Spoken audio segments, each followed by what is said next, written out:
Hello, everybody, and welcome to Sonic Talk, episode number 364. That's right, one more, and you can indeed listen to every single episode apart from on a day of the year, every day for a year. I guess if it was a leap year, you could, as of today, listen to every single episode. But I think I've covered this before. I feel like I'm repeating myself. It's what happens when you get to these high numbers. I'd be very surprised if we haven't actually spoken about these topics merely a matter of days ago, but I'm going to do my best anyway. Welcome everybody to Sonic Talk. I want to say thank you very much to our sponsors. Obviously, Isotope sponsor the show. In fact, if you've been a regular listener, you'll know that Isotope are being very generous. They're giving away a copy of one of their pieces of software every week at the moment, and we ran a competition last week, and there's a winner for Isotope Iris, which is their spectral synth, and we're going to be announcing another competition this week where you can win yet another copy, and it's all going jolly well, and we're increasing the number of Isotope users at one a month at least, contributing to users. That's something, isn't it? Anyway, let's go back to our live guests. I should say thanks everybody in the chat room there. We've got a nice fulsome chat room. As I always have to say every week, it's traditional. Some people don't like it, some people do. This is for the people that do, and for the people that don't, F you. Anyway, right, Dave Spears, G4 Software, he's right there in his synth cave with the lights on. There's sunlight streaming through and everything. I'm impressed. That's with the blinds down. The blinds down. It's so bright. I'm trying to make it dark and gloomy. Is that because you've got so many synthesizers in there? The lights are all on, and they're just. I would have thought it'd be more of a blue or a redder haze if that's just synthesizer blinky light. No, I've turned everything off. Oh, with the exception of one of the new babies. Okay, then, right, you're going to have to give us, as is traditional, for those, again, who haven't maybe perhaps listened for a while, every time Dave comes on the show, he tells us about something else he's acquired, and I'm suspecting there may be more to come. So, Dave, what's going on in your synth collection? Anything thrilling? It's funny, you saying about a collector or synth cave. I heard myself referred to as a synthosexual the other day. I hope that wasn't by your wife. Yeah, she walked in at exactly the wrong moment. No, it's actually by somebody who works with us, and he said I was putting up various posts on Facebook, and he's like, "Oh God, you and your synthosexual mates." So I went, "That's it now. That's it. That sticks." That sounds like the name for a plugin, if you ask me, or a large format patch bay even. Yeah. I quite like the idea of that being the name of the studio. Synthosexual. Synthosexual Studios. Yeah. No, this is... we finally managed to track down a Freeman string synthesizer. Wow. Which no one knows what that is, do they? I do. No, I know what a Freeman string synth is, because you've used one on your... Well, you've got one in your VSL, haven't you? VSM, rather. Yeah. Even. Virtual string machine. Wanted a real one. We could only find one in the UK ages ago, and we managed to find this one. And amazingly, it turned up and it all worked. And then on top of that, it's a Prophet 5, but we've now got a Pro 1. Oh, a really beautiful Prophet 600 over there, which actually I really like. I know people go, it's the poor man's Prophet 5 or T8 or whatever, but it's hot. There's something really hot about the signal. It's pretty gnarly. I like it. I like it a lot. Oh, well, I'm envious. What have I got? Yes, I've got the Roland Ira, which I'm going to be reviewing. I've also got Trigger Finger Pro, which I'm in the process of reviewing. I've got, this as well. I've got the Soft Step 2 right here, the KMI. Can't think of anything else. That's enough. That's going to keep you busy for ages. Anyway, we've got another guest. We should talk to him too. Robbie Bronneman from Robot Studios. Robbie, of course, hello. Music director, MD for Howard Jones, about to go on tour stateside, I believe, and off on the road. If you've been following him on Twitter or Facebook or anything, you'll have seen he's been posting pictures of his amazing rig, which kind of fits together in a futuristic acrylic case with multicoloured lights. Yeah. So I'm disappointed you're not wearing like a kind of, a very sharp suit and a pencil tie. That'll all come for the gigs. Is that what you're going to wear? I've got something special. I can grab it. Wait. I have I have a my- test card jacket. Wow, that is awesome. Wow. Borrowed from Rolf Harris. That Don't say that. Don't say that. that is awesome. Yeah, That would go very well with a keyboard tie, if you don't mind me saying. yeah. It would do. I don't know if I can stretch that far. That's probably, you'd have to have one or the other, I think. Maybe both would just be going a bit too far, right? Yeah, it might just end up being Timmy Mallet. Don't talk to me about Timmy Mallet. You know, Timmy Mallet was one of the people, when I used to be somebody and had hit records, or nearly, Timmy Mallet was one of those people that kept me from the top spot with itsy bitsy teeny weeny yellow polka dot bikini. Oh, So no. I won't hear his name mentioned. Sorry. So when are you off, Robbie? Soon? Well, we got first gig at the weekend. We're doing a big festival in Leeds, and then kind of weekend festivals up until August, and then we're off then. Wow. So yeah. Nice. So it's our first outing of this whole new rig on Saturday. So yeah, fingers crossed. It's all been working great in rehearsals, but And as you know, festival gigs are a bit of a different animal. Yeah, any issue with static, electricity with all that plastic? No, because a nice damp chamois leather gets rid of all that. A damp chamois leather. So that's now part of our touring rig, if you can imagine. Do you bring the dampness with you, or do you acquire the dampness in the territory that you... I have to acquire gigs, and also the people handling the gear are all handling it in latex gloves, so we don't get finger marks over it. You're going to end up being one of those blokes who's quoted in those kind of bizarre rider kind of articles that come out every 10 years. That'll be you. Yeah. Don't touch it without the gloves, man. Yeah, exactly. So no, it's all good. It's very exciting. Wow. And Howard's had customized KX5s in hot orange and all that sort of thing as well, so that's good. Nice. There are so many titles where talking damp chamois and latex gloves. I mean, what else could I ask for? Yeah. I don't know whether I'm still doing the smutty titles. I'll think about it. Anyway, You doing Rewind, Robbie? Oh, what? We are Henley. Yeah. Yeah, we're doing Henley. Yeah, on the Sunday. Oh, okay. So I'm guessing, Dave, that you might be there. Not if I can help it. You'll be phoning the police with a cease and No, I'm desist. just Stop being that! facetious. Stop that racket! I think it's sold out. It's sold out every year, like months in advance. Wow. Yeah. Every year Yeah. that it does, it just sells out massively in advance. I was kind of gobsmacked. I was like, surely there's not even 25,000 people in Emmy, but it's like, Yeah. whoa. We're doing about another 4 of those kind of festivals. There's another strand of a different guy doing it, and we're doing 4 of them, and they're all sold out across the country. Sweet. Just Yeah. brilliant. Anyway, let's get on with it. We have topics to cover. What is the first one? I'm scrolling up. Ah, yes. I think I actually queued this video up and everything. This is enough for now. This is probably my favorite part of the rig, and it's a Tascam 4-track cassette recorder, one of the latest ones. During production, I started, that's when I usually start playing with gear and see what works and what doesn't, and somehow for the song Hurt, I decided to make a Logic session where the chords that are in the chorus, I could cut them so I would have 4 chords in 4 different tracks looped forever, and then I transferred those to cassette in order to have each one of those chords in one of the channels. So you essentially play the mixer. The 4, yeah, you like- basically play the 4 progression, the 4 chords. You play the progression by hand, basically, and it sounded so interesting and so cool on its own that once I started putting effects on it, and I started realizing that I could just make some My Bloody Valentine-ish pitch changes just by barely touching the pitch wheel while I was playing, and it just all of a sudden it made a part that was more static earlier, but still with a lot of personality. It's sort of given it a new life, and next thing you know, we had a rack of tapes right next to me. And, Just awesome. almost every song in the set has a cassette now.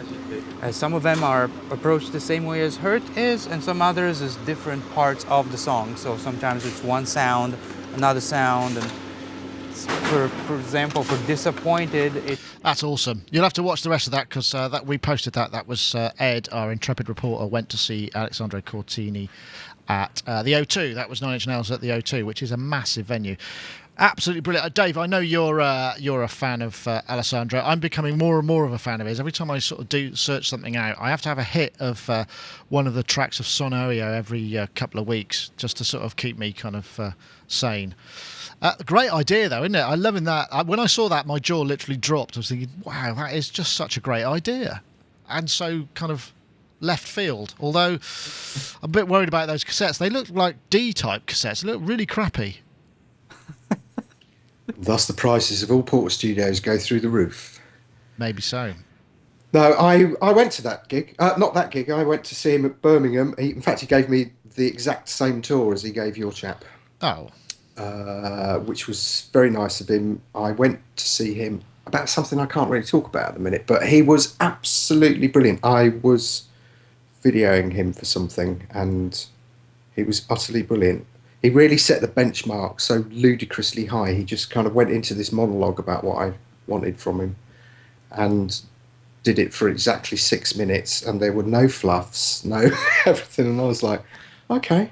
And they had literally just arrived off the bus from like somewhere abroad. You know, they literally got off the bus, did sound check, talked us through all the gear, went into a room which he really kindly organised away from all the noise, did whatever it was I needed from him, and then we went into catering and we talked about synths until about 7:30. At which point I went, I think either my car's being towed from the stage door, and you probably need to get a little bit of a break before you go on at 9 or something. Wow. So yeah, very either that or he doesn't get on with anybody else on the bus. Do you know, just for conversation. I have to say, while we were waiting, so we'd been kind of ushered side stage where all the main stage racks and stuff were, and while we were waiting for him to come in, him and Trent walked in at exactly the same time, and I got introduced to Trent, and I'm not a huge Nine Inch Nails fan in that I don't know all of their catalogue and stuff, but what I do know I really like, and obviously I'm a big fan of Alessandro's. I've known him on and off for years. And Trent I got introduced to him, and Trent went, hey man, thanks for making such cool gear. And I went into that kind of fan mode, even though, you know, I wouldn't describe myself as a huge epic fan. I just kind of, you know, where everything goes I know that one.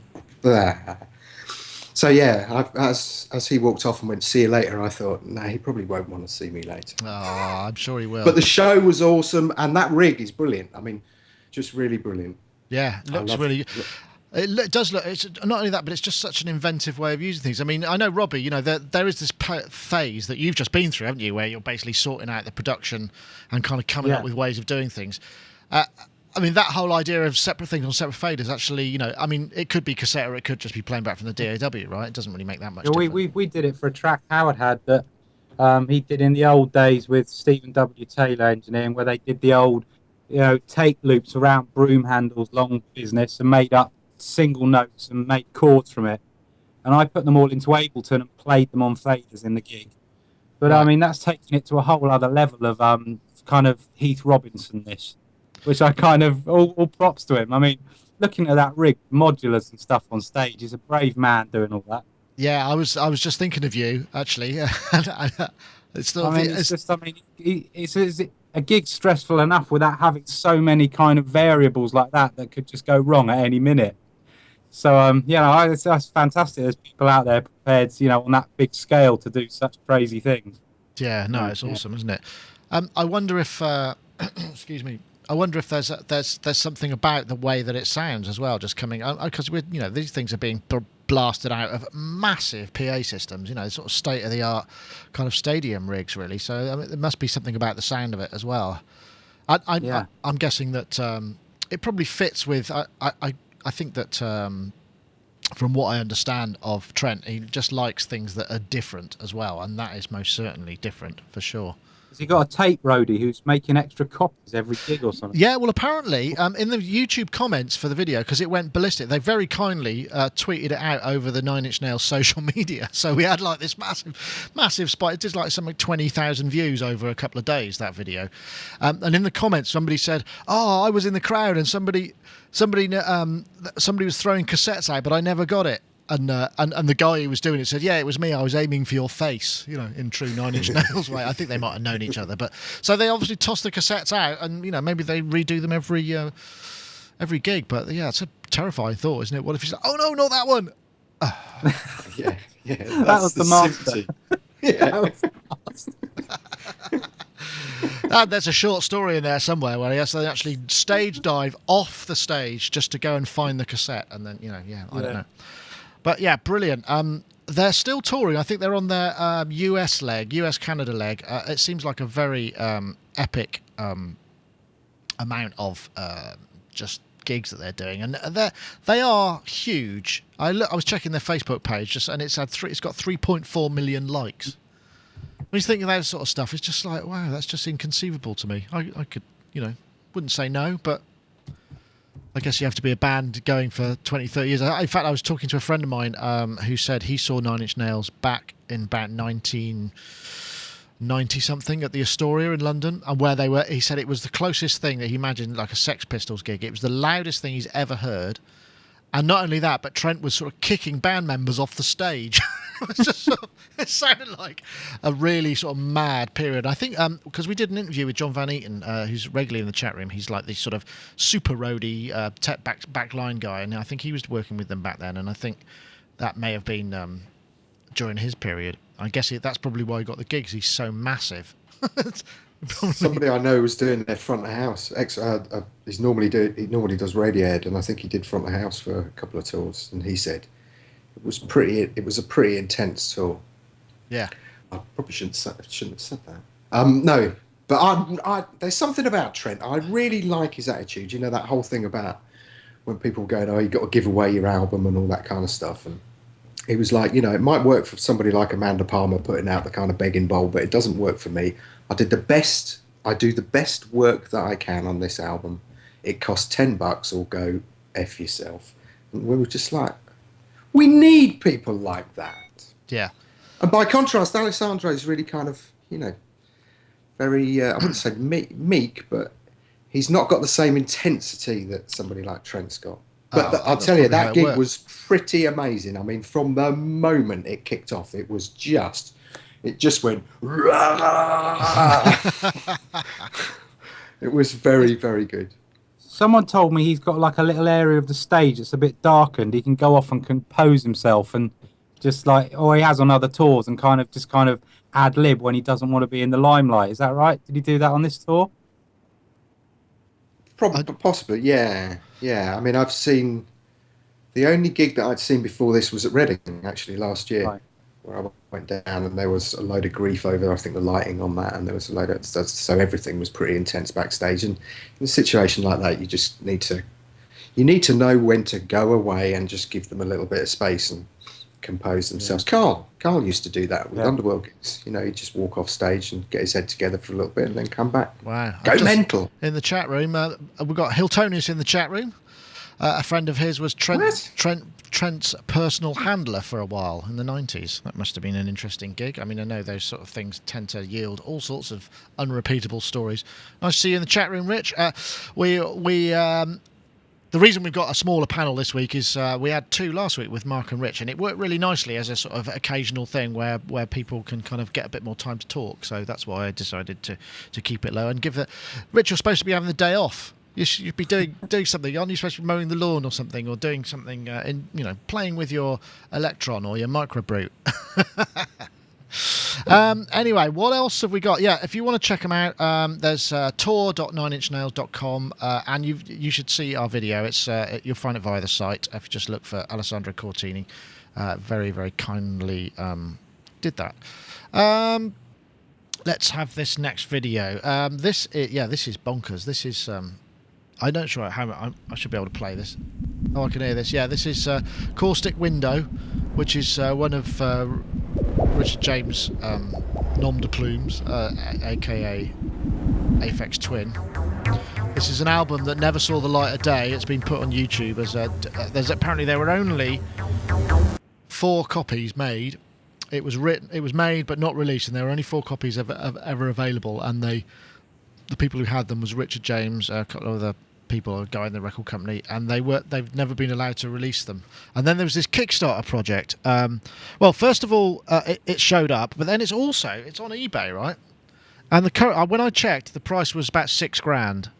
Now it's 20,000 for this. These are pictures of it. It's just a piece. I was thinking I've got some white labels of Tom's Diner. I wonder if I could get anything close to that. That would be awesome. Even a fraction, frankly. So it's now 20 grand. But not only that, this was kind of really strange because I was doing some research on it. This actually came from a Kickstarter project that was funded. Basically, I'm not sure who it was that put it up. They were trying to get 9 grand to get it sort of properly mastered and digitally released, and then as a buyer, you would end up with a copy. And it's so $16, you'd end up with a sort of high quality digital copy. And they were trying to raise 9 grand.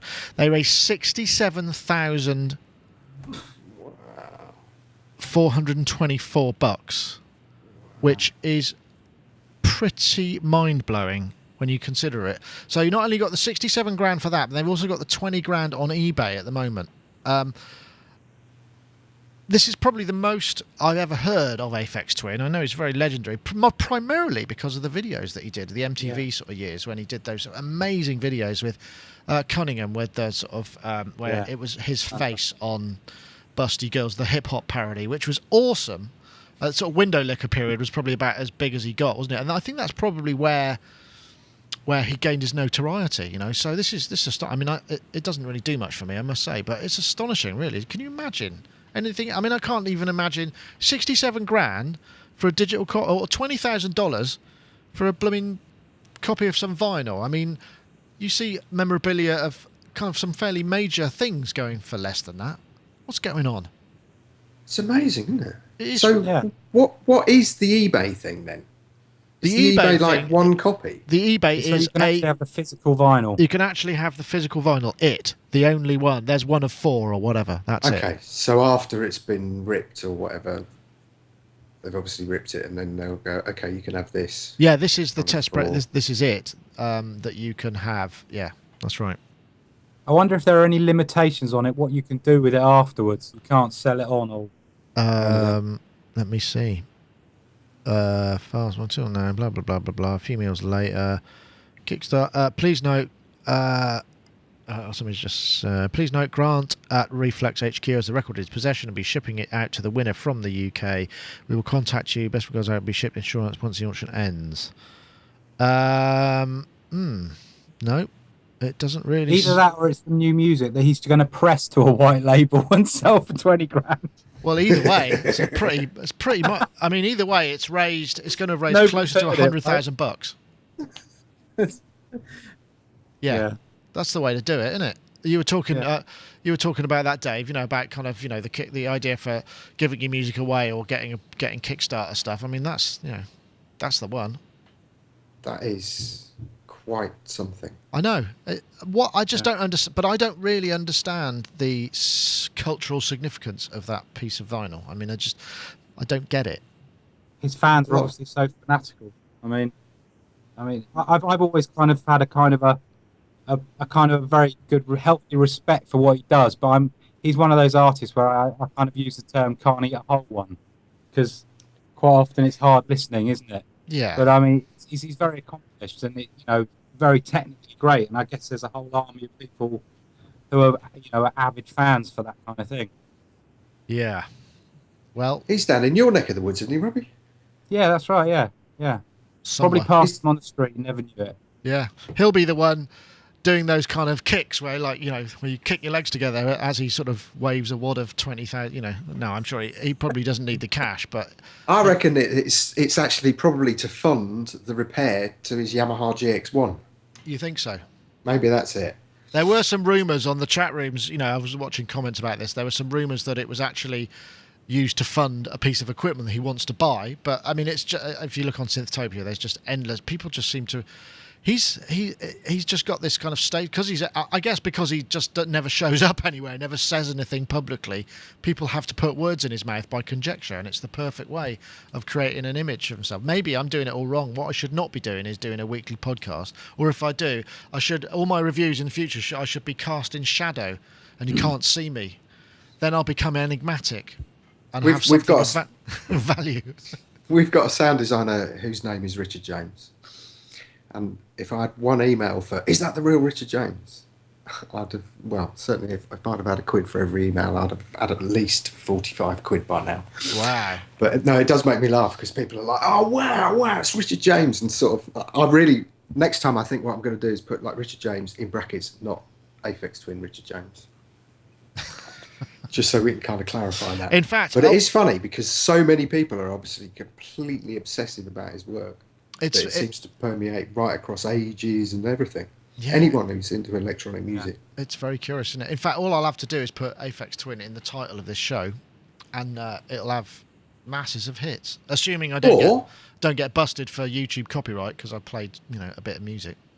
That's what you want to do. You want to secure an interview and then put that on Kickstarter, and then just sell the video for that interview with Richard James if he's down in your neck of the woods. Wow. Do that. Maybe I should just use your Richard James and do it with that, and then then in the small print just say a Richard James, not the Richard. Richard James. Yeah, he's a sound designer. Oh, well, perhaps not the real Richard James. I probably could just on SEO. I'd probably make a couple of hundred quid. I don't know. Anyway, yeah, that's not the idea. I mean, I am. It's always nice to consider. All helps, Nick. It all helps. It all does help. Yeah, absolutely. Every little bit helps. So, what the hell? Reputation means Feed nothing. the kids. Yeah. Paid by Western Union transfer. Yeah, that's right. I've got a small office in. Where is it? I can't remember the name of the place now. It's it begins with E. This is amazing. I mean, it's jaw-droppingly amazing, I think. Yeah, it's ridiculous, isn't it? Fantastic. I wonder if it's gone up anymore. Hold on, let's have a look. See if anyone's bid on it. Use the money wisely. Let's have a look. See if it's gone up. No, it's only. Let's look at the bid history. Actually, that'll be interesting. Let's see. It's like that AMI desk, isn't it? It's just going up in $1,000. So it started. Let's see. Where did it start? Was it 1 cent? Nice. So 1 cent, 20, 21, 22, 23, 24, 25, 20, 50, 52, and then it went up, and then it's just sort of going up in $1,000 increments. What's this for? This is for the deck. This is for that vinyl. So yeah, now it's going up. Where's the desk at now? That desk was going crazy, wasn't it? What desk is that? Yeah, and everyone reckons Lenny Kravitz is going to step in at the last minute and kind of snag it for an obscene amount of money. Hey, what desk is that? EMI desk, red desk that's up for sale. Oh, no, I haven't seen that. It red EMI desk. We have kind of sweepstakes amongst me and a few friends. It's like, yeah, okay, so what do you reckon that's going to go for? What do you reckon that's going to go for? It's constant. It's quite entertaining. We haven't put that Aphex Twin thing in the pot. Maybe we should. I reckon the Aphex Twin thing might actually go for more than the desk at this rate. Now that would be crazy. Anyway. The thing is, he's doing this Kickstarter and everything to buy that desk. That's what it is. You're right. That's it. I think you've nailed it.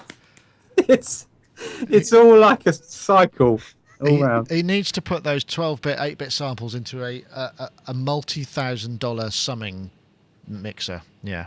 Yeah. Let's have an ad. It's ad time. Let's see if it plays. I'll press the button and we'll see what happens. Oh, look at that, straight away. Isotope, of course. Iris, in case you haven't been following the show, Isotope sponsor the show. Iris is a groundbreaking sample-based synthesizer. It's a new spin on sound design, a visual instrument that's perfect for musical inspiration. Using the spectral design, you can select visually certain parts. You can positive and negative. They're up to 4 layers, so you can do all this amazing stuff. Multiple loop points, amplitude, envelopes, filters, effects, shape shifting. Apply synthesis controls to selections and layers.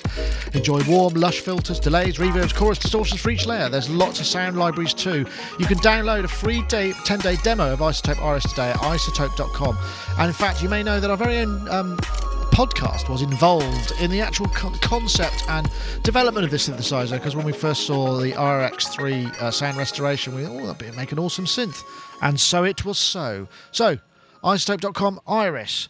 And of course we do have a competition and a winner. In fact, if I go to the winner, let me find out who the winner is. It's there we go. Last week we asked you have to be a member of Twitter, so while I'm rabbiting on, you could go and join Twitter if you're not, and when you're a member of Twitter you have to tweet to both ourselves and at Isotope Inc. with a hashtag. So last week the hashtag was Found Sound, and the winner was Avi Ziv, who is at Improsiv with a Z. If he wants to get in touch, we'll get the Isotope Fairy. We'll give him a special gift. Bestow it upon his email account, so I need to get in touch. And he said, yeah, great show as usual, thanks. We had a bumper entries this week, actually. The numbers are starting to go up.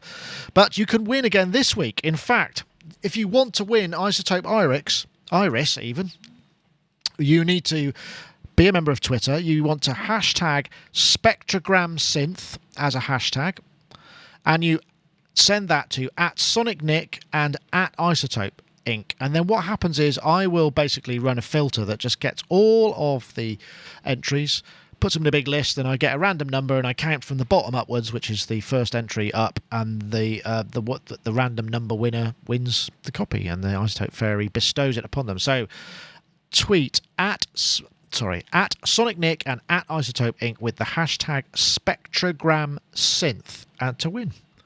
Easy stuff. What more can we say? Right, next. We did the Aphex Twin, yeah, 60. Actually, this was interesting. I don't know if you spotted this. Dave Smith has released a picture. There's apparently a new synth. Look, there's a little picture. Robbie, you're a big fan or a big owner of Dave Smith instruments. Yeah. You're going to be, you know what it is? Well, you probably can't say. I could ring up and I got a good contact there, but I'd rather wait for the surprise, I think. Would you like to speculate?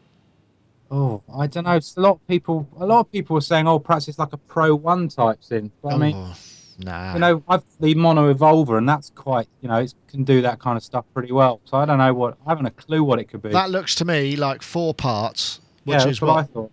So what is it? What's the one with 4? Is it the evolver? Or The Mofo 4 Mofo. times 4. The Mofo. Yeah. Maybe it's a new Mofo or something like that. I don't know. I like the look of those knobs though. Dave, you've now got loads of DSI stuff, and you're called Dave. You've got to have this, presumably.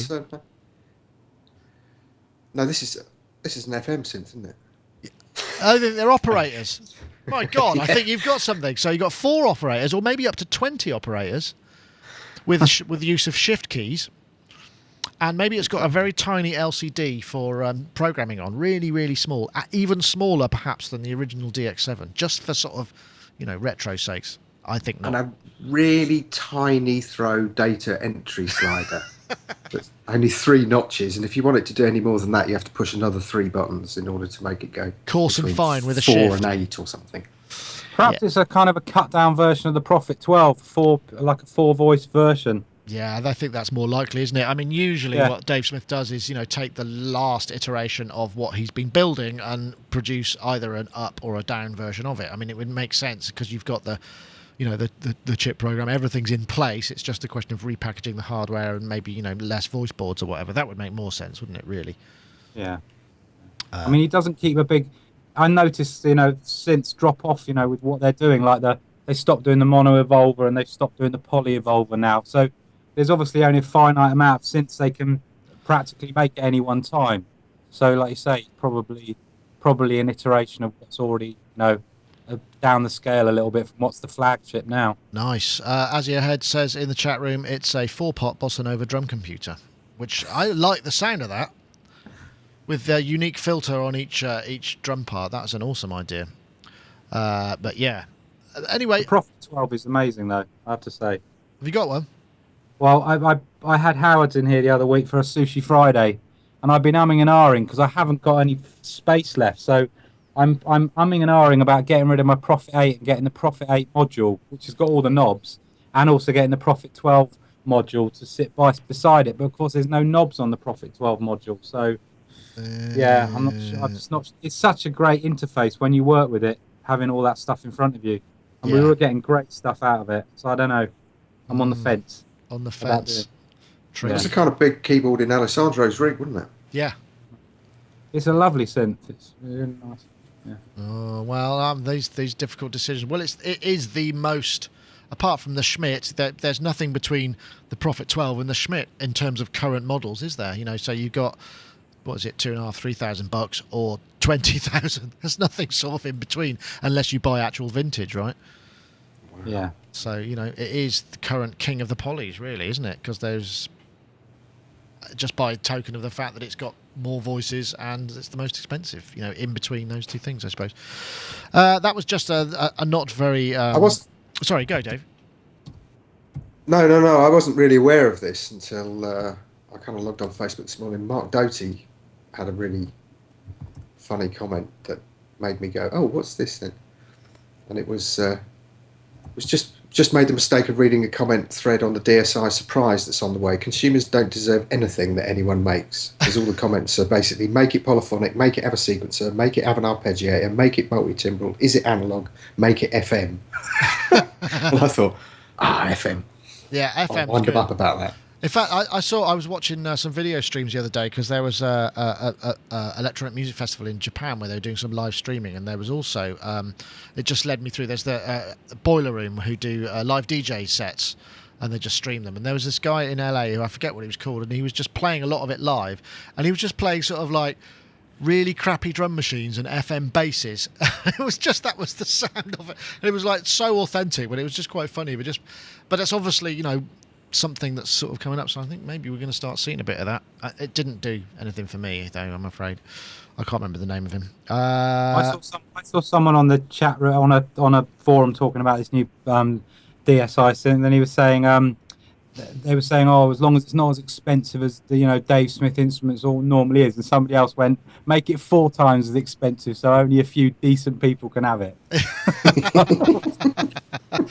There's a bit of a dig there. DSI, Bullart, it's the DSI Rhythm Wolf. Yes, perhaps it is. The mysterious Rhythm Wolf that doesn't seem to have got past it. We just need to give it some voicing, and then it'll be out there with demos. I wonder what's going on with August, isn't that coming out, I saw? Well, I don't know. I don't believe anything they say, frankly, because they all just lied at Music Messer. So, I mean, I'm sure they didn't know, but, anyway, I should probably be careful. I think they're probably a sponsor, or have been. Not of this show, admittedly, and probably never will be. But, you know, right, what? Oh, yeah, this looks kind of fun. This is actually, I've got a video for this. That's an interesting. It sounds like a cross between a chimp and a Guiro. This is MIDI CV control for the Korg LittleBits, and that's what MIDI control can sound like, if you so wish. But it's not the actual kit that they've made. I'm sure I did. Did I not have a link for that? I thought I had. I obviously broken it, but never mind. The point was, oh yeah, here we go.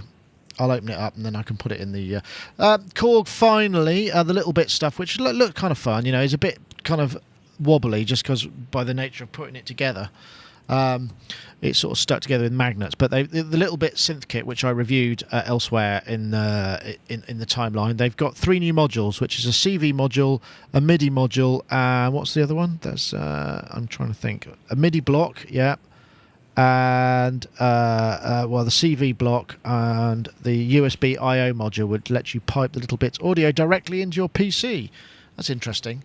So, I mean, once again, this is just the extension of these kind of LittleBits. I mean, bits and bobs. It's an interesting move, perhaps not worthy of an enormous amount of top. Are you planning on finding a LittleBits corner for your synth cave there, Dave? I mean, you know, you could put it on like one of those bits of galvanized steel that you have in posh kitchens, like, you know, a magnet.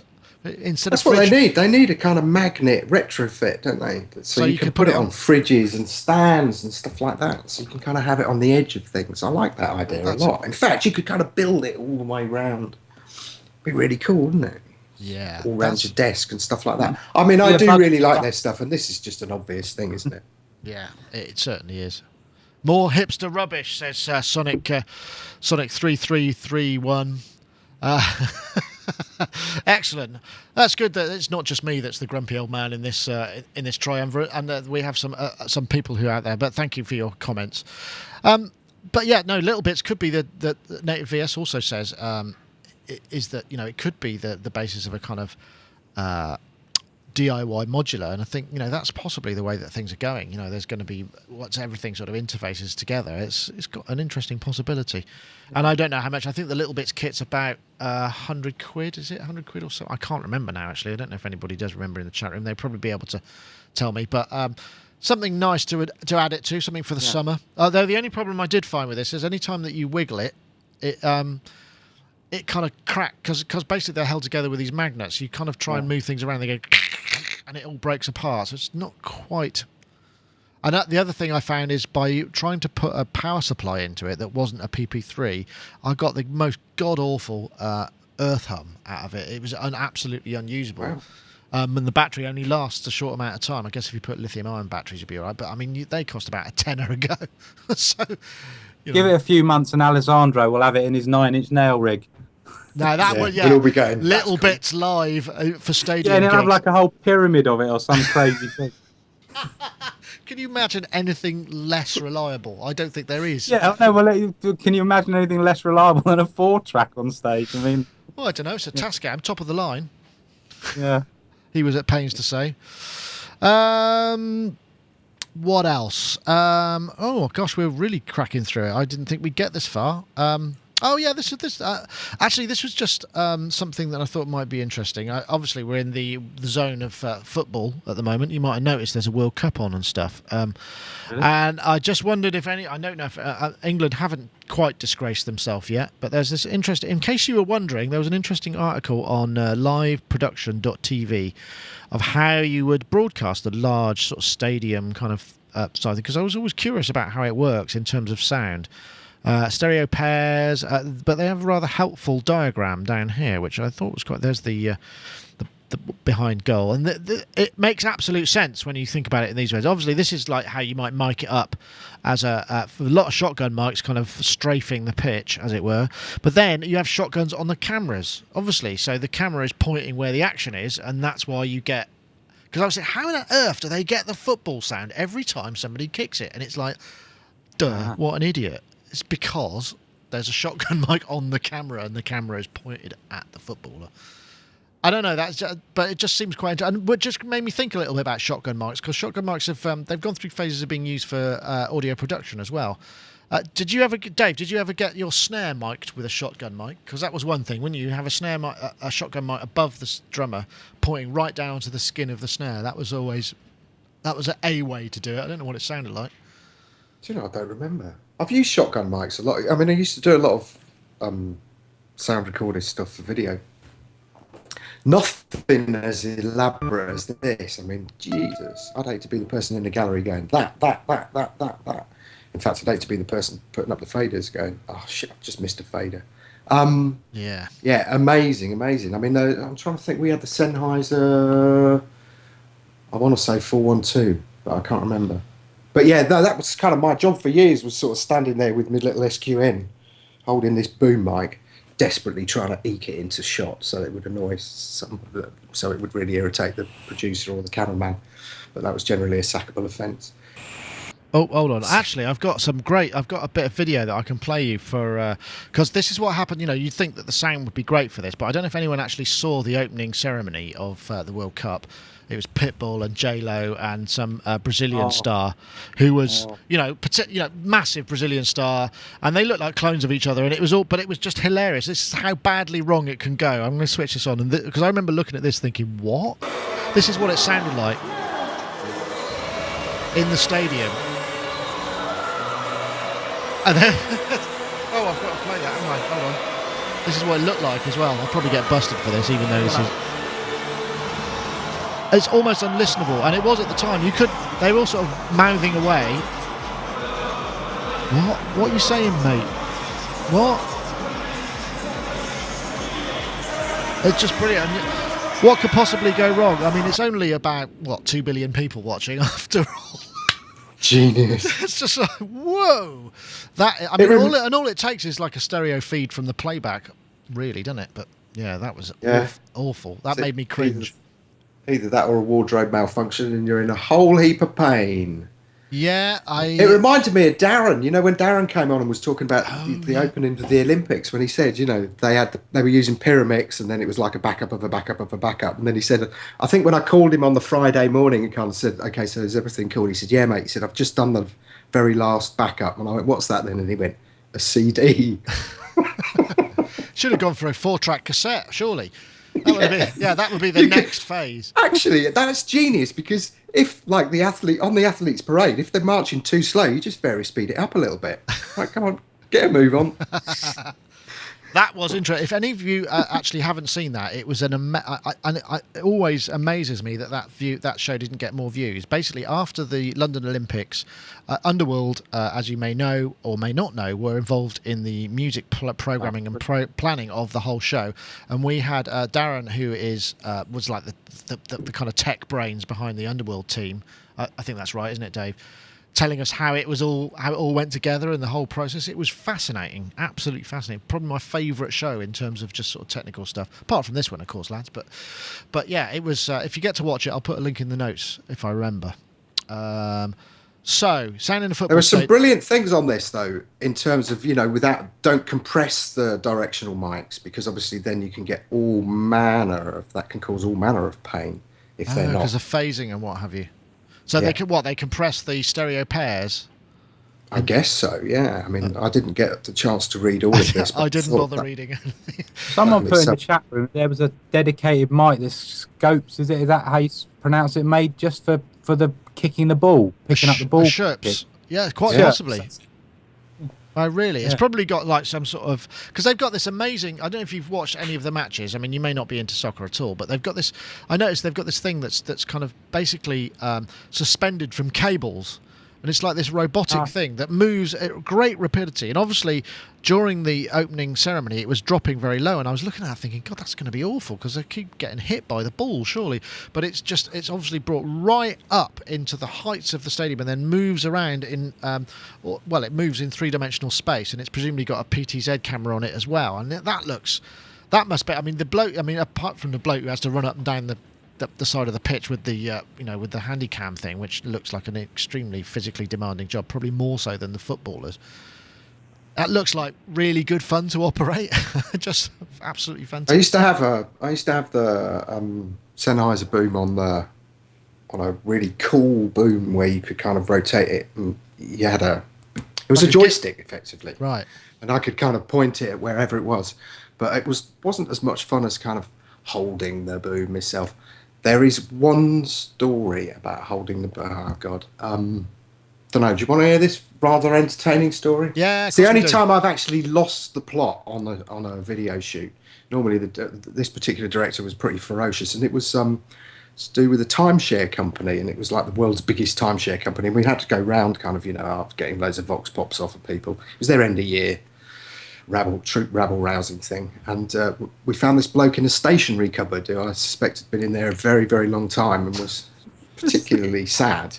And because it was such a squeeze, you had the kind of director at the front, asking the questions, you had the cameraman, and I extended the boom, but I was holding it down at waist height, so it kind of fitted not between everybody's legs, but it was kind of crutch height. And this guy started talking about twin lever arch files and HB pencils, and how it's very important to get your order for HB pencils in by 11 o'clock if you wanted them on your desk at 4. And I don't know why, but I just started to kind of giggle. And when I turned round, there was another guy who was on the shoot who was utterly hilarious. His face was through the window of the door, and he was crying with laughter at my inability to kind of disguise it. Well, of course, because the boom is massively extended when you're laughing. And this boom is just waving in and out of shot, and in the end I just had to run out in utter hysterics. I felt so embarrassed about the whole thing. You're trying to mask it as a cough, and in fact I ran as far as I could away into the car park and led between two cars and just roared myself and just cried myself with laughter until I stopped, and the director just came up and he went, "Normally I would never ever have tolerated such behaviour, but that was fair game." Excellent. I've never really used boom mics. I think we've got a couple here. They do. We shot. We've got an interview with Will Gregory coming up. Because we did the shoot of the Moog Orchestra for them as a sort of arty piece for them to sort of show what they do, and then we shot a one at the end, and Andy used a shotgun mic on Will, and they do sound great because they're so directional. They do sound really good. We should probably use them here, really, because our radio mics are always wide open omnis. So when you've got like two people standing there on the set quite close to each other, the phase relationship is really sketchy with two omnis so close together. And obviously, you know, if you don't get the levels, it can be quite difficult. But I mean, this is a very dead area, so we don't get too much trouble with reflections and what have you. But yeah, I might try that at some point in the future if we can ever afford a pair of decent shotgun mics. In fact, in the chat room, Native VS said that that mic was developed, the Shopes I think you were talking about. Let me see if I can scroll it back up. Was developed. That mic was developed for the South Africa World Cup to overcome the vuvuzela noise, because I don't remember the last World Cup was in South Africa.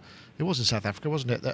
The vuvuzela, which is that sort of plastic trumpet that just made an absolute racket. It just meant that you just couldn't hear anything apart from that, and it was quite annoying. It was quite annoying. It was also quite sort of subversive in many ways, because it's just it meant that the people who were actually there sort of took it, and I quite like that, because I mean, going massively off topic, I sort of don't care anything about the World Cup anymore, because it seems to be allegedly such a massively corrupt organisation. It's just sort of like, what's the point? I mean, it doesn't really matter who wins, because, you know, they'll just... Anyway. I've got a vuvuzela. Have you? Yeah, I'm going to take it to Wimbledon. That would be all. Maybe you and Sir Cliff could do like a duet when it rains. Could you imagine trying to smuggle it in and then all of a sudden... No, it's a yard of ale, sir. Yes. Fill it with strawberries and cream. Oh, that's all right. Yeah, exactly. That would be cool. A yard of strawberries and cream. Now that you get it. It'll be there, £1,000. Yeah. Yeah. Actually, if you were really, really subversive, you could open a strawberries and cream concession stall that was served in vuvuzelas. Yeah. Maybe small ones, more like those kind of little hunting horns than vuvuzelas. That'd be quite apt, wouldn't it? Because of the class thing. Anyway, we are getting incredibly left field here. Sang in a football stadium. I did that one. Oh yeah, this is the other thing. Maybe this is to bring it back into line. I don't know. Well, you could choose, because it's a small panel. So there was the thing about changes in mixing, which I thought could be interesting, or tons of new sound loops. Let's go for changing in mixing, because Robbie made what I will interpret as an encouraging noise there. So I'm going to use that. So this was really, it was purely, I was just when I was researching topics last week, I was just, there were a couple of things. One was about how mixes and the mixing process and the making of record process, used to be limited by, you had a 24 track or then a 32 track and then a couple of them, if you were really posh, you'd have a pair together. And so the mixing process was like governed by the number of live tracks that you could have at the mix point. So there was, there's a process for that, and not only that, but also, the format of the song. Originally you'd have, fairly traditional arrangements, unless you're talking kind of quite experimental music. Now, so, there's a finite process, effectively. So, the verse, the chorus, the bridge, the blah, blah, blah, blah, blah, 3-minute pop song, whatever. Then, with the advent of dance music and the extension of the introduction, the extension of the build, all of that, the whole process becomes a lot more complicated, and also the unlimited number of tracks. So, the notion of mix engineer has become massively more complex. And I hadn't really thought about this, because, and that is in the space of what, 10, 20 years? I know, Robbie, because I mean, you run presumably large track counts, but you keep your session tidy as you go. I mean, do you think that there's something in that? I mean, it's quite. Well, I think what's interesting about it is that essentially you listen to great records. Have always been great records that were done with limited means, and they sound great. But I think with what we've got available today, with all like incredibly intricate like linear phase EQs and tracking EQs like the sound radic stuff, all these kind of clever tools, it does enable you, and the luxury of individual spaces on everything and individual EQs, compressors, they're on everything you want. It does enable you to shoehorn more into the mix, which I don't necessarily think is always a good thing. So, you can get like twice as many things in a mix and not for it not to seem really cluttered. But I really try and go the other way now, and try and keep things, get away with as little as possible. And really kind of make the vocals the most important thing. I work a lot with vocalists. Yeah. And I just think, a lot of people, I mean, I do a lot of vocals with my partner Shaz for other people's records, big dance records. And they always go, oh, how'd you get the vocals sounding like that? And I think a lot of people just don't put any effort into the vocals because they spend so much time with the technology and the programming and stuff. And I think it's keeping that overview, the whole time of that is the central thing. The human element is the central thing that you've got to get across. Everything else has to be built around it. And I think people now just go, oh, we'll just have another one of these, 10 snares, And I think you lose a lot of what's important about it when you do that. That's an interesting point, actually. We did talk about vocals last week a bit. It would have been good to have your input, and it was a very interesting discussion we took. In fact, that's the reason that the show got busted on YouTube, because it got copyright infringement, because I was using Empire of the Sun. There's a vocal sound which is very sort of complex, I suppose, and unusual and massive. And the bizarre thing is I played it from the only video that I could find on YouTube, which has had like 1 million hits and was also unsanctioned, and yet they busted me. It was just like, and his video was monetized as well. Anyway, don't get me started. It's an interesting thought, though, isn't it? I mean, the mix process. I mean, you must find, I guess, having electronic instruments, I don't know whether you run them live or whether you record them into the mix. There's only a certain number of moves you can fit into a mix, right? See that? Yeah, no, it's true. Will Gregory came up here a few weeks ago, and he was talking about the whole Moog thing being really dominant, and how with things like an Arp Odyssey, you can shave off with the high pass filter, you can shave off a little bit at the bottom end, and things begin to sit. And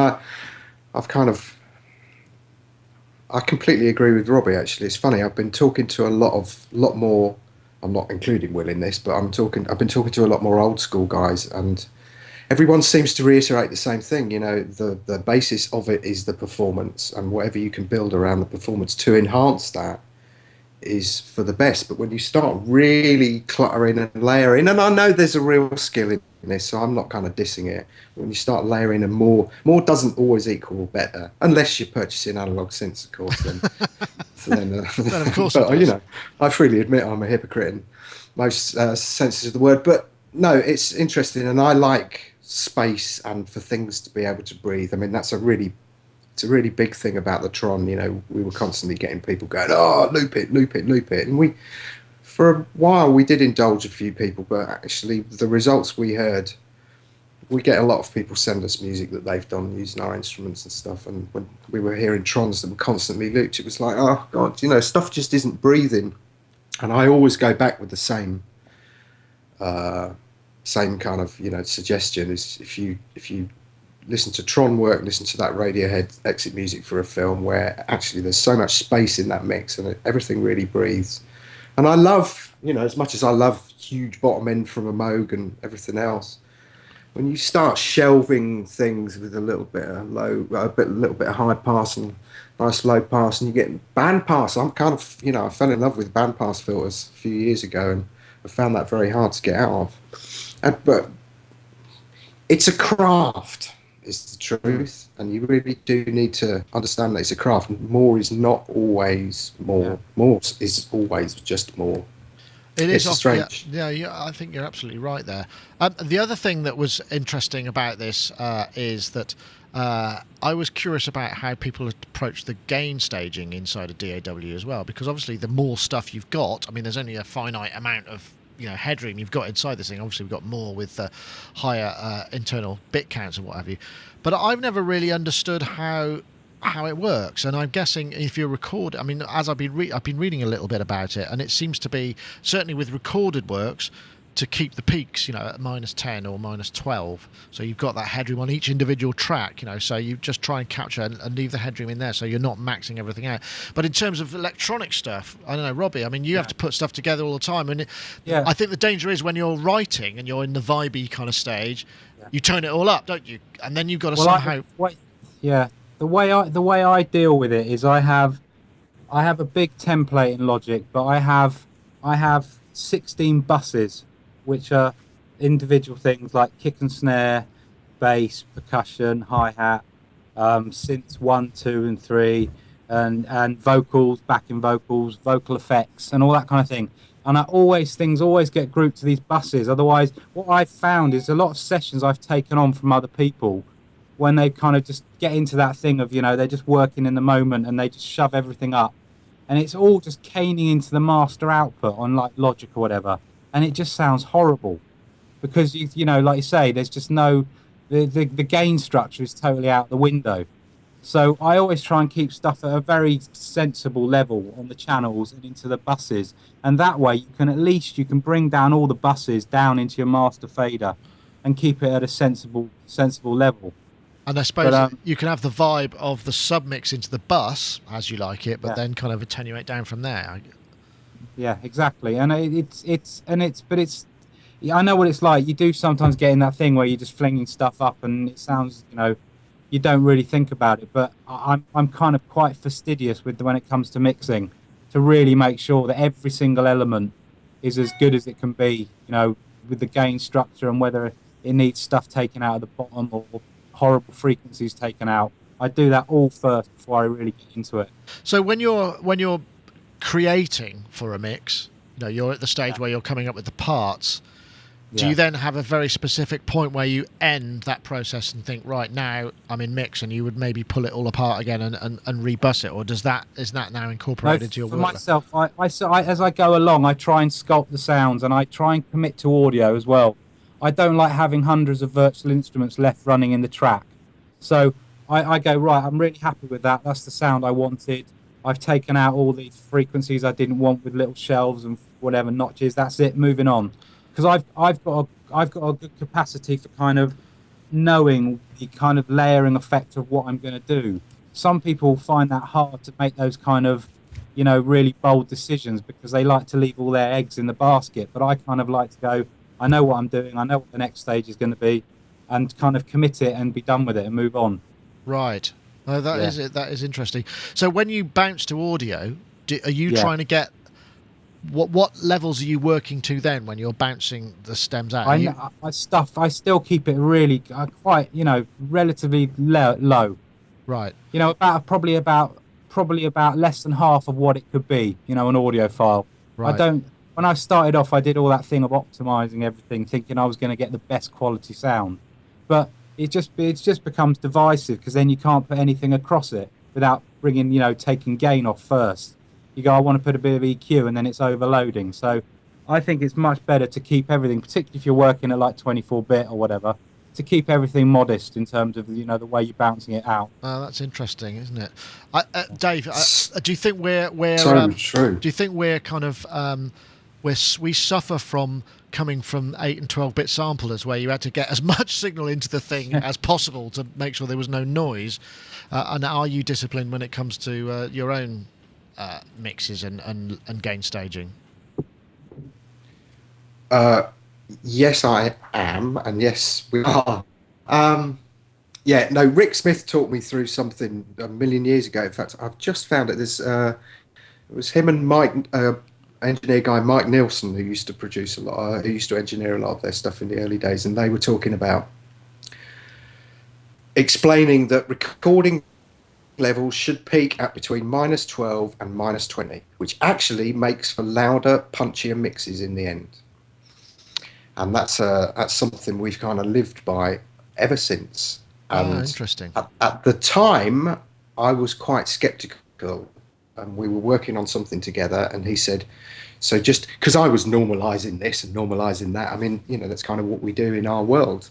And he was like, no, absolutely not. You know, right, now take it back to this and take it back to that and read this thing. In fact, I'll see if the link's still applicable, because I'll copy it and paste it in, because it's a really, really good read. And the requested document could not be found. Oh no. I'm going to try. I'll see if I can relocate it. But you know, I'm a big fan of what Unders do in terms of the mix, and it made a huge difference to me. And it echoes really what Robbie's saying. I guess the thing is you can always, if you're looking for saturation and drive, you can always get that into the signal before you commit to recording it, so you've got the headroom there. I mean, like in the preamp or whatever, I guess, Robbie, you can drive that, and then then tone down the output so that it's not caning the actual.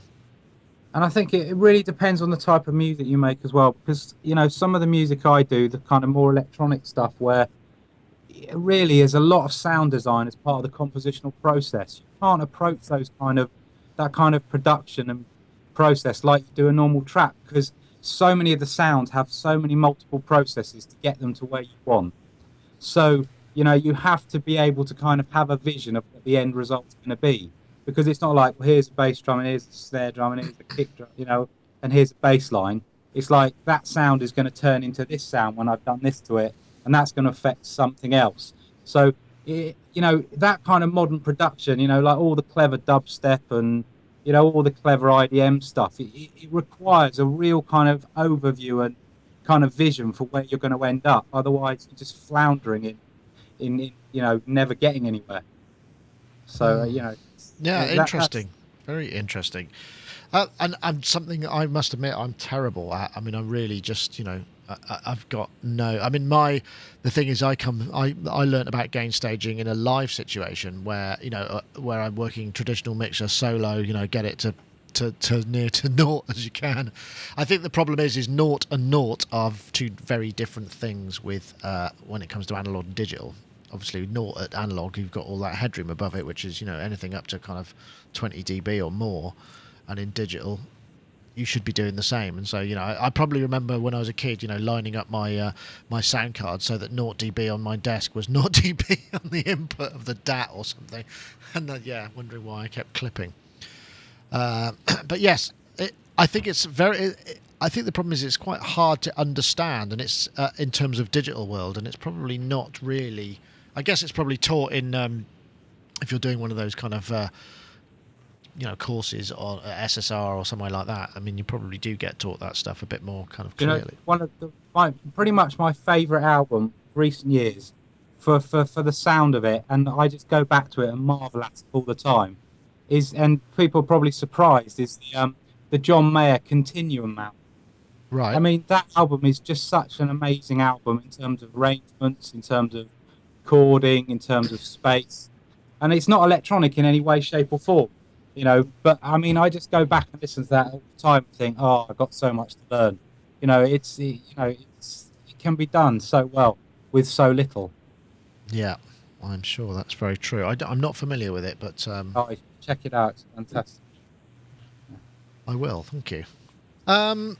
Let me see. Well, I guess 10 parts. I forgot to mention. I'm doing a Reddit AMA after this at 6 o'clock. I was asked by the Reddit synthesizers group to do an AMA, which is an Ask Me Anything, and I said yes because I've heard other people do them that are really famous, and I thought if I did it, it'd make me feel a bit more famous, and perhaps even be a little famous myself. So I at 6 o'clock I'll be on there for an hour answering questions. Infamous. Yeah, the only thing I'm worried about is that all these people who are going to be on the synthesizer, they're asking me really deep synthesis questions that I am actually going to just completely come undone on and have to sort of sidestep them. So, Dave, do you fancy ghostwriting for me when I do that? Just need blagging in synthesis is easy. You just need a few buzzwords. If you mention Moog a lot, that usually it's usually fairly easy, right? 24 dB, that usually works quite well. 4-pole works quite well. Okay, thank you. HPF, yeah, any little terminology like that. I'll be on Skype. Thanks. I appreciate that. Yeah, I'll be like this. Anyway, so it's all written. It's not audio. So but on heckling. Heckling, yeah. Why not? Do come along. Probably do with a familiar face. So that's pretty much it. Obviously, if you stay tuned, we've got the IRA thing coming up at some point in the near future. We've also got some other reviews and bits and bobs. We've still got quite a lot of video to go up, actually, to be honest. And, of course, don't forget, if you want to enter the competition, you should go... you have to tweet the hashtag SpectrogramSynth to win a copy of Isotope Iris to @SonicNick and @Isotope Inc. And I have a special search that's they're going to eke out the winners, and I will pick them in a sort of, massively technologically and mathematically correct way. Hopefully, I've just done this. Oh, sorry. No, carry on. No, I just interviewed somebody in this room a couple of days ago, and the window was open, or the slidey door was open, and a flock of birds came past, all tweeting like mad.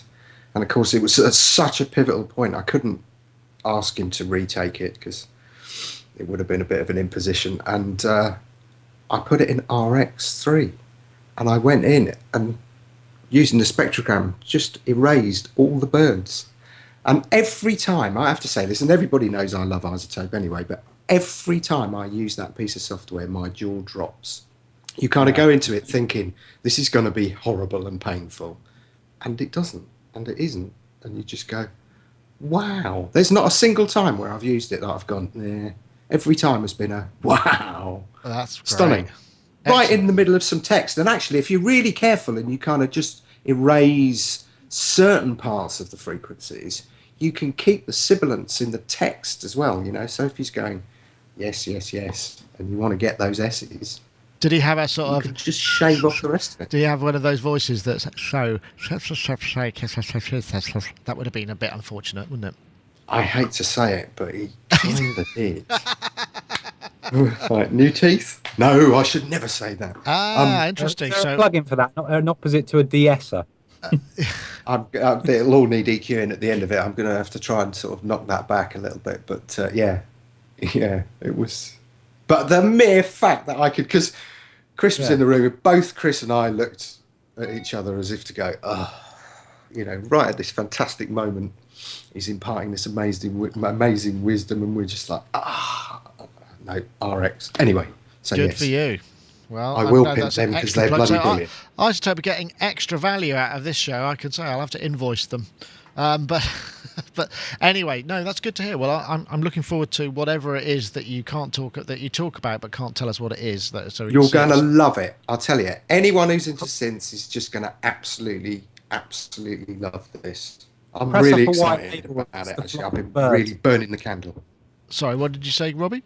Press up a limited edition vinyl of just the bit with the birds and sell it on eBay as a special Kickstarter. extra. Excellent. I think you're onto something there, mate. Yeah. Right. Brilliant. Outtakes.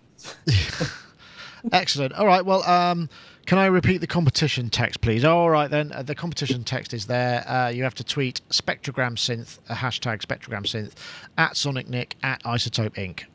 There you go. I put them in the show notes as well, but so it doesn't really matter when you do it. You've got a week, basically, to enter, or roughly a week. So that's it. I think that's it for this week.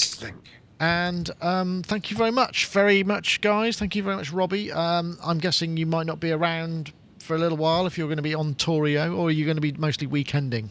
Well, it's mostly weekends, so I'll probably be around. Yeah. Excellent. Well, I did get some news today that Corey Banks, who we met at NAMM and has been on a couple, he's the guy from B-Boy Tech Report, is going to be around for a couple of weeks. So we'll have him on next week, I think. Anyway, thank you very much, Dave Spears, as well. Lovely to see you once again. It's all too infrequent these days. Thank you very much. And GeForce Software, of course, don't forget, go and buy some of their stuff. It means that Dave can buy more synths. No. Anyway, thank you very much. That's pretty much it for this week. I will hit the fade to black button and then I will stop. Goodbye.